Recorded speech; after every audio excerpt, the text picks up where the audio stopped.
بسم اللہ الرحمن الرحیم۔ میں بشرا سلیم شعبہ اردو اسکالر سائنس کالج سے آپ سب سے مخاطب ہوں۔ عزیز طلبہ اور طالبات، اور اس امید سے اور یہ امید رکھتی ہوں کہ آپ لوگوں نے اب تک جتنے بھی لیکچرز سنے ہوں گے اس سے آپ لوگوں نے استفادہ حاصل کیا ہوگا۔ آج ہم سال اول میں حصہ نثر سے سبق نمبر 6 لمحہ فکریہ، جس کے مصنف ہیں مشتاق احمد صدیقی، ان کا لکھا ہوا ایک مضمون ہے لمحہ فکریہ، وہ پڑھیں گے۔ سب سے پہلے جیسا کہ ہر لیکچر میں خواہ وہ نظم ہے خواہ وہ نثر ہے، اس میں سب سے پہلے آپ لوگوں کو مصنف یا شاعر کا تعارف پڑھایا جاتا ہے، تو میں بھی سب سے پہلے اس سبق کو شروع کرنے سے پہلے آپ لوگوں کو مصنف کا تعارف کرواؤں گی۔ جیسا کہ وائٹ بورڈ پر میں نے لکھا ہے مصنف کا تعارف، اور آپ کی کتاب میں صفحہ نمبر 36 پر مشتاق احمد صدیقی کا تعارف جو ہے وہ لکھا ہوا ہے۔ سب سے پہلے ذہن میں رکھیں سن پیدائش، آپ 2 اگست 1960 کو پیدا ہوئے۔ یہ میں نے یہاں پہ وائٹ بورڈ پہ لکھا ہے 1960 میں مشتاق احمد صدیقی جو تھے وہ پیدا ہوئے تھے۔ صوبہ خیبر پختونخوا کے مردم خیز شہر ایبٹ آباد میں پیدا ہوئے۔ مردم خیز میرے بچوں یہ آپ لوگ نوٹ بھی کر لینا کہ وہ شہر جہاں سے مشہور لوگ، نامور لوگ جو ہیں وہ سامنے آئے، تو اس لحاظ سے ہم کہہ سکتے ہیں کہ مشتاق احمد صدیقی صوبہ خیبر پختونخوا کے ایک مردم خیز شہر ایبٹ آباد میں پیدا ہوئے۔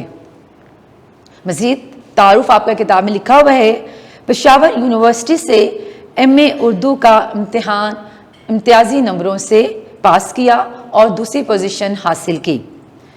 1987 یعنی کہ 1987 میں صوبے کے مختلف کالجوں میں درس و تدریس میں مصروف رہے۔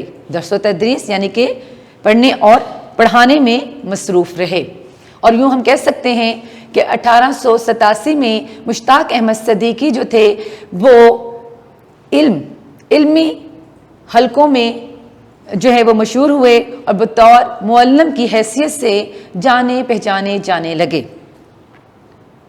انہوں نے ایم فل اردو علامہ اقبال اوپن یونیورسٹی سے مقالہ مرزا عزیز احمد داراپوری حوالہ آثار لکھ کر مکمل کیا، جبکہ اسی یونیورسٹی سے پی ایچ ڈی کے ریسرچ اسکالر رہے، اور ان کے پی ایچ ڈی کے مقالے کا عنوان جیسا کہ میں نے سامنے لکھا ہے، مقالے کا ان کا عنوان ہے ممتاز شیری کا ذہنی ارتقاء۔ ممتاز شیری کا ذہنی ارتقاء پر انہوں نے اپنا مقالہ جو تھا وہ مکمل کیا۔ بطور ممتاز شیری بطور نثر نگار کی حیثیت سے جانی پہچانی جاتی ہیں۔ اگر ہم ان کا اردو ادب میں رجحان دیکھتے ہیں تو بیٹا مشتاق احمد صدیقی بحیثیت تحقیق اور تنقید نگاری میں بہت زیادہ مشہور رہے۔ ان کا طبی رجحان تحقیق اور تنقید نگاری کی طرف رہا۔ ان کی نگارشات کہتے ہیں بیٹا تحریروں کو۔ نگارشات کسے کہتے ہیں؟ تحریروں کو کہتے ہیں۔ مختلف ادبی رسائل و جرائد، جرائد کسے کہیں گے؟ رسالے کو کہیں گے۔ یعنی کہ ہم کہہ سکتے ہیں کہ مشتاق احمد صدیقی کی لکھی ہوئی تحریریں جو ہیں وہ جو ہے تحریریں جو تھیں وہ مختلف رسائل اور جو ہے رسالوں میں جو ہے وہ شائع ہوئیں۔ اگر ہم دیکھیں تو مشتاق احمد صدیقی انتہائی شفیق اور علم پھیلانے والے انسان تھے۔ آپ کی تحریروں کی سب سے بڑی خوبی ایک توازن تھا، بڑی ہی خوبصورتی سے بات جو تھے وہ بیان کرتے تھے، اور اپنے ملک کے موجودہ جو حالات ہیں یا جو مسائل ہیں ان کو بڑی خوبصورتی کے ساتھ اپنی تحریروں میں قاری کے سامنے جو ہیں وہ پیش کرتے ہیں۔ اب آ جاتے ہیں ہم اپنے اس سبق کی طرف جو کہ آپ کی کتاب میں صفحہ نمبر 37 یعنی کہ پیج نمبر 37 پر جو ہے وہ لکھا ہوا ہے مشتاق احمد صدیقی کا لمحہ فکریہ۔ لمحہ فکریہ کا لفظ پڑھتے ہی ہمارے ذہن میں جو معنی آتے ہیں وہ ہے سوچنے کا وقت، یعنی کہ سوچنے کا وقت ہے۔ کس کے لیے؟ ہم سب کے لیے۔ یہ صرف کچھ لوگوں نے نہیں سوچنا، بلکہ ہم سب لوگوں نے سوچنا ہے کہ کس طریقے سے ہم اپنے ملک پاکستان کو ترقی کی راہ پر گامزن کر سکتے ہیں۔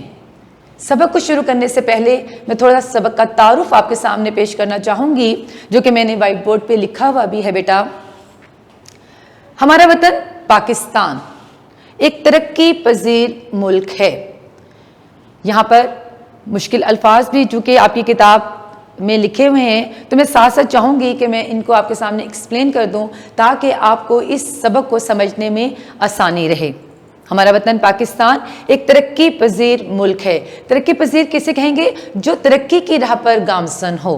ترقی یافتہ نہیں بلکہ ترقی پذیر ملک ہے، ترقی کی راہ پر گامزن ہے، اور اس کی آبادی میں بڑی تیزی سے خطرناک حد تک اضافہ ہو رہا ہے۔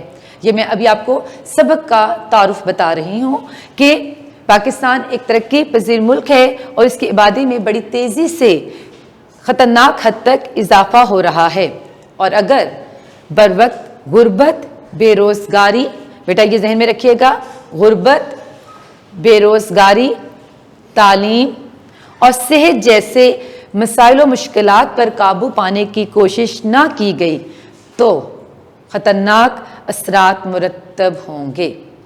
یعنی کہ ہم نے اس سبق میں ان تمام باتوں کو پڑھنا ہے جو کہ میں نے یہاں پر آپ کے سامنے لکھ دی ہیں۔ اب بیٹا پہلے پیراگراف کی طرف آتے ہیں۔ وطن عزیز، پیارا وطن پاکستان، اسلامی جمہوریہ پاکستان ایک ترقی پذیر ملک ہے، یعنی کہ ترقی کی راہ پر گامزن ہے۔ مالا مال کیا ہوا ہے، یعنی کہ بھرا ہوا ہے۔ یعنی میں تھوڑے سے الفاظ، مشکل الفاظ یہاں پہ لکھے ہیں جن کو میں ابھی آپ کے سامنے جو ہے اس پیراگراف کو پڑھنے کے بعد آپ کے سامنے اس کو ایکسپلین کروں گی۔ معیاری زندگی، زندگی کا انداز، زندگی کا قاعدہ یا قانون جس کے مطابق ہم سب لوگ جو ہے وہ زندگی گزارتے ہیں۔ معیشت دان، علمی معاشیات کا ماہر، افراط آبادی، آبادی کی زیادتی۔ بیٹا وطن عزیز پاکستان ایک ترقی پذیر ملک ہے۔ اللہ تعالیٰ نے پاکستان کو قدرتی وسائل سے مالا مال کیا ہوا ہے۔ اب ہم نے یہاں پہ یہ بات سمجھنی ہے کہ پاکستان ایک نظریاتی سوچ کے مطابق، ایک نظریے کے مطابق، اسلام کے مطابق، کلمے کے مطابق جو ہے وہ وجود میں آیا، اور یہ پاکستان کی خوش قسمتی ہے۔ ہم ان لوگوں میں سے ہیں جنہیں یہ ملک جو ہے وہ ملا، اور پھر اللہ تعالیٰ نے ہم اس ملک کو قدرتی جو وسائل تھے ان سے مالا مال کیا۔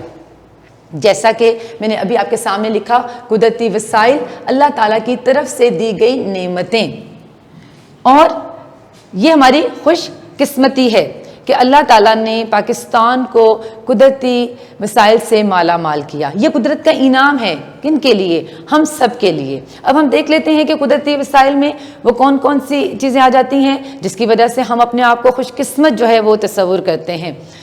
مٹی، پاکستان کی مٹی بڑی ہی زرخیز ہے، پہاڑ ہیں، سمندر ہیں، جنگلات ہیں، زرخیز زمین ہے، اور سب سے بڑی بات اس ملک میں 4 موسم بھی ہیں۔ اس بات کو تو ہم لوگ سب مانتے ہی ہیں۔ اب جب ہمارے پاس تمام قدرتی وسائل ہیں جن سے ہم فائدہ اٹھا سکتے ہیں، تو آیا وہ کون سی وجوہات ہیں جس کی وجہ سے ہم ترقی یافتہ ممالک میں شامل نہیں ہو رہے؟ 1947 میں جب پاکستان وجود میں آیا تو اس وقت پاکستان کے پاس قدرتی وسائل تو بہت زیادہ تھے جن سے سب لوگ جو تھے استفادہ حاصل کر رہے تھے، اور اس کی وجہ یہ تھی کہ اس وقت ملک کی آبادی جو تھی وہ اتنی نہیں تھی۔ اب آ جاتے ہیں ہم اہم نقطے کی طرف جو کہ مشتاق احمد صدیقی نے اپنے اس مضمون میں ہمارے سامنے پیش کیا ہے۔ میں نے یہاں پہ لکھا پاکستان کی کل آبادی۔ تو بیٹا پہلے ہم دیکھ لیتے ہیں کہ موجودہ دور میں آج کل پاکستان کی آبادی کہاں تک جا پہنچی ہے۔ حالیہ سروے کے مطابق پاکستان کی آبادی 2020 میں 22,15,68,725 افراد پر مشتمل ہے۔ یہ کوئی ترقی یافتہ ملک نہیں ہے بلکہ ترقی پذیر ملک ہے، اور جب یہاں پر اتنی آبادی ہوگی تو یہاں کے رہنے والوں کے لیے تمام ضرورت زندگی کا بہتر طریقے سے میسر آنا بھی بہت ضروری ہوگا۔ تو یہاں پر اب دیکھا جائے تو پاکستان کی کل آبادی، جیسا کہ میں نے ابھی بھی آپ کو بتایا، 22 کروڑ سے تجاوز کر چکی ہے، اور آبادی کے لحاظ سے پاکستان دنیا کا 5واں بڑا ملک جو ہے وہ بن چکا ہے۔ تو آیا جس ملک کی اتنی آبادی ہوگی وہاں پر رہنے والے لوگوں کو تمام ضرورت زندگی جو ہے وہ میسر آ رہی ہوگی؟ تو یہ ناممکن سی بات ہے۔ تو مشتاق احمد صدیقی نے اپنی اس مضمون میں ہمیں یہی بات بتانے کی کوشش کی ہے کہ بڑھتی ہوئی آلودگی اور آبادی نے اس ملک کی ترقی کی راہ میں رکاوٹیں ڈال دی ہیں، اور کسی بھی ملک یا معاشرے میں آبادی اور وسائل کے درمیان خصوصاً خوراک کے وسائل اس دباؤ کا باعث بن جاتے ہیں، جس کے نتیجے میں عموماً معیار زندگی میں کمی واقع ہو جاتی ہے۔ اس کمی اور دباؤ کو دور کرنے کے لیے بالآخر انگلستان کے ایک مشہور معیشت دان تھامس مالتھس نے ایک نظریہ پیش کیا تھا جس کا نام تھا نظریہ ضبط نفس، یعنی کہ اگر ہم آبادی پر کنٹرول کرنا چاہتے ہیں، آبادی کے دباؤ کو کم کرنا چاہتے ہیں، تو ہمیں اس نظریے کے مطابق جو ہے وہ زندگی گزارنی ہوگی، یعنی کہ نظریہ ضبط نفس آبادی میں کمی کرنا ہوگی، جس کا تعلق آبادی میں کمی ہے۔ جبکہ حالیہ دہائیوں کے دوران کئی ترقی پذیر ملک جو تھے، جن میں بھارت ہے، سری لنکا ہے، بنگلہ دیش ہے اور پاکستان شامل ہے، اس میں آبادی جو ہے وہ دن پر دن جو ہے وہ بڑھتی چلی جا رہی ہے۔ پھر ہمیں مصنف اپنے اس سبق میں بتاتے ہیں کہ آبادی کے دباؤ کی کتنی قسمیں ہیں۔ آبادی کے دباؤ کی 2 قسمیں جو ہیں وہ مصنف ہمارے سامنے بیان کر رہے ہیں۔ ایک وہ ممالک جہاں پر آبادی کا دباؤ کم ہے، اور دوسری ان ممالک کی جہاں پر آبادی کا دباؤ بہت زیادہ ہے۔ آبادی کے دباؤ کی یہ اقسام ہر ملک کی شرح پیدائش کو مد نظر رکھ کر متعین کی جاتی ہے۔ جن ممالک میں آبادی کا یہ دباؤ کم ہے وہاں عموماً شادیاں زیادہ عمر میں کی جاتی ہیں، جس کی وجہ سے آبادی کے دباؤ میں اضافہ نہیں ہوتا، لیکن جن ممالک میں شادیاں کم عمری میں کر دی جاتی ہیں وہاں آبادی کے دباؤ میں بے تحاشا اضافہ ہو جاتا ہے۔ جیسا کہ میں نے یہاں پہ وجوہات بھی لکھی، اس سے تھوڑی سی ہٹ کر جو کچھ وجوہات کا ذکر ہم یہاں پہ کریں گے کہ ہمارے ملک میں جو ہے وہ آبادی میں روز بروز جو ہے وہ اضافہ ہونے کی جو وجوہات جو ہمارے سامنے آ رہی ہیں، ان میں سب سے پہلی وجہ ہے اولاد کی زیادتی طاقت کا سبب ہے، اور یہ کن لوگوں میں ہے؟ جن میں تعلیم کا فقدان ہے۔ ابھی بھی ہمارے ملک میں بہت سے لوگ جو ہیں وہ اولاد کی زیادتی کو اپنی طاقت کا سبب بنتے ہیں، مستقبل میں اپنے آنے والے وقت کا سہارا سمجھتے ہیں۔ اور اگر میں یہاں پہ تھوڑا سا آپ کے سامنے بات کروں تو ہمارے ہاں جو ایک کنسیپٹ ہے لڑکوں کا، یعنی کہ زیادہ سے زیادہ بیٹوں کا، کہ وہ آنے والے وقت میں جو ہے وہ بوڑھے ماں باپ کا سہارا بنیں گے، اور اگر بیٹیاں ہو جاتی ہیں تو وہ ایک بیٹے کی آس میں جو ہے وہ 6-7 جو ہے وہ بیٹیاں جو ہیں وہ اس دنیا میں آ جاتی ہیں، تو یوں بھی جو ہے وہ آبادی کا اضافہ جو ہے وہ ہو رہا ہے۔ تعلیم کا فقدان، تعلیم کی کمی ہے اس کی وجہ۔ پھر کم عمری میں شادی، جیسے میں نے ابھی بھی کر دیا، جب 2 قسمیں بیان کی گئی تو ایک ایسا ملک ہے جہاں پر آبادی کا جو ہے وہ دباؤ بہت کم ہے، اور اس کی اصل وجہ جو سامنے آئی وہاں پر شادی جو ہے وہ ذرا زیادہ عمر میں ہوئی، جس کی وجہ سے آبادی میں جو ہے وہ کمی ہوئی۔ اور جبکہ اگر ہم دیکھیں تو کم عمری میں شادیاں ہو جاتی ہیں تو پھر آپ کو آبادی میں جو ہے وہ اضافے کا سبب بن جاتی ہیں۔ پھر دیکھا جائے تو جب یہ وجوہات سامنے آئیں تو پھر کیا ہوا؟ معاشرے میں غربت، بے روزگاری، مفلسی، افلاس، اور اگر دیکھا جائے تو معاشی جو برائیاں تھیں انہوں نے جنم لینا شروع کر دیا۔ تو مزید اس کو ہم آگے پڑھتے ہیں تو کہتے ہیں کہ مصنف یہ کہتے ہیں کہ اگر اس وقت وطن عزیز کو دیکھا جائے تو یہی مسئلہ جو ہے وہ درپیش ہے، اور اس کی آبادی جو ہے وہ 1.73%، یعنی کہ 1.73% جو ہے وہ سالانہ جو ہے وہ بڑھ رہی ہے۔ اور اگر واضح طور پہ مصنف مشتاق احمد صدیقی نے یہ بات ہمیں بتا دی ہے کہ اگر ہم نے اس میں کمی نہ کی تو آئندہ 37 سالوں میں، یعنی کہ 37 ایئر میں سالوں میں آبادی 2 گنا ہو جائے گی اور 2050 تک 349 ملین تک کی آبادی جو ہے وہ پہنچ جائے گی۔ کیا کہتے ہیں مصنف کہ 2050 تک 349 ملین تک جو ہے وہ آبادی جو ہے وہ پہنچ جائے گی۔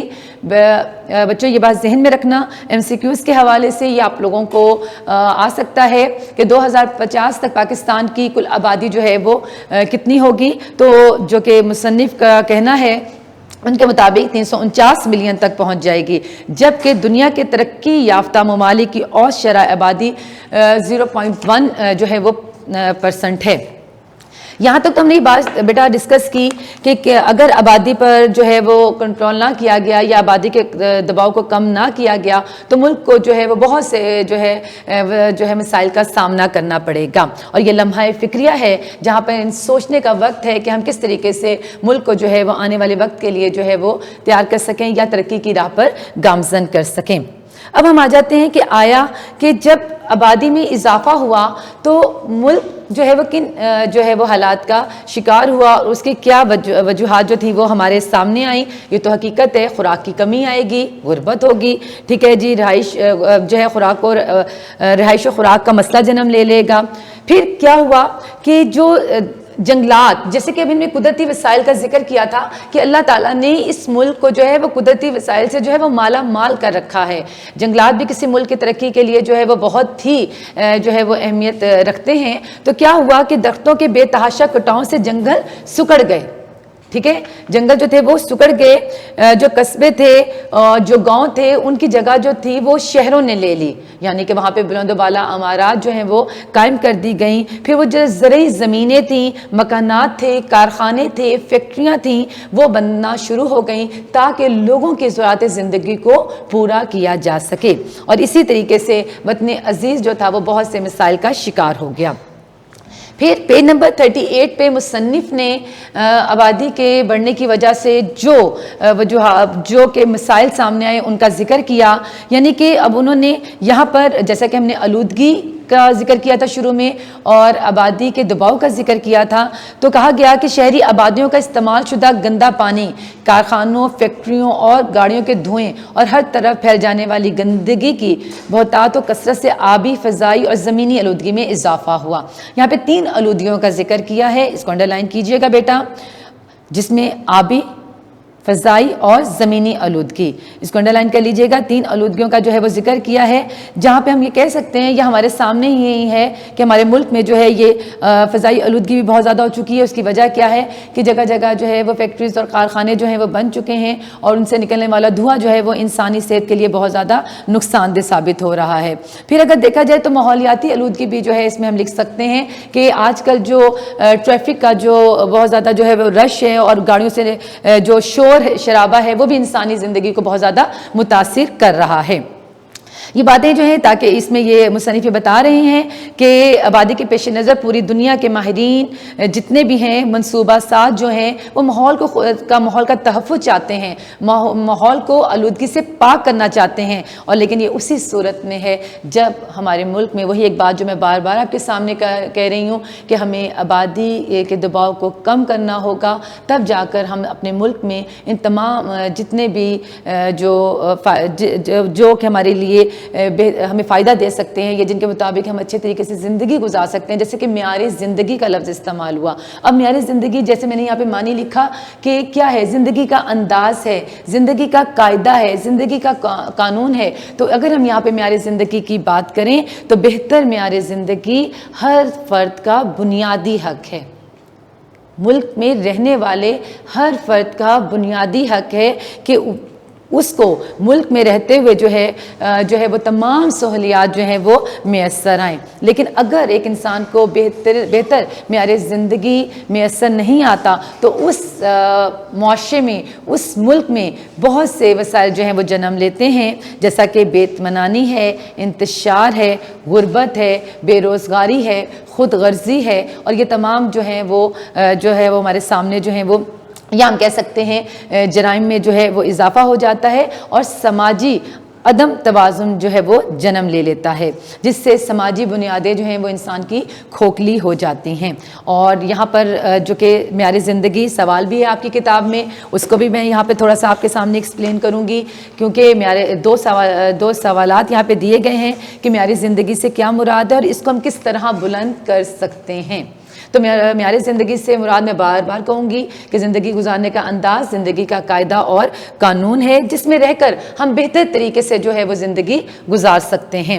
لیکن اس کو ہم بلند کیسے کر سکتے ہیں؟ اب دوسرا سوال ہے جس پہ ہم نے فوکس کرنا ہے کہ معیار زندگی کو ہم بلند کیسے کر سکتے ہیں۔ تو وہی والی بات ہے کہ ہم سب سے پہلے ہمیں تعلیم کی کمی کو، یعنی کہ جو ہے اپنے لوگوں کو زیادہ سے زیادہ جو ہے وہ تعلیم دینی ہوگی، یہ شعور پیدا کرنا ہوگا کہ کس طریقے سے ہم جو ہے وہ اپنے ملک کو جو ہے اپنی آبادی کے دباؤ کو کم کرتے ہوئے جو ہے وہ ملک کو ترقی کی راہ پر لے کے جا سکتے ہیں۔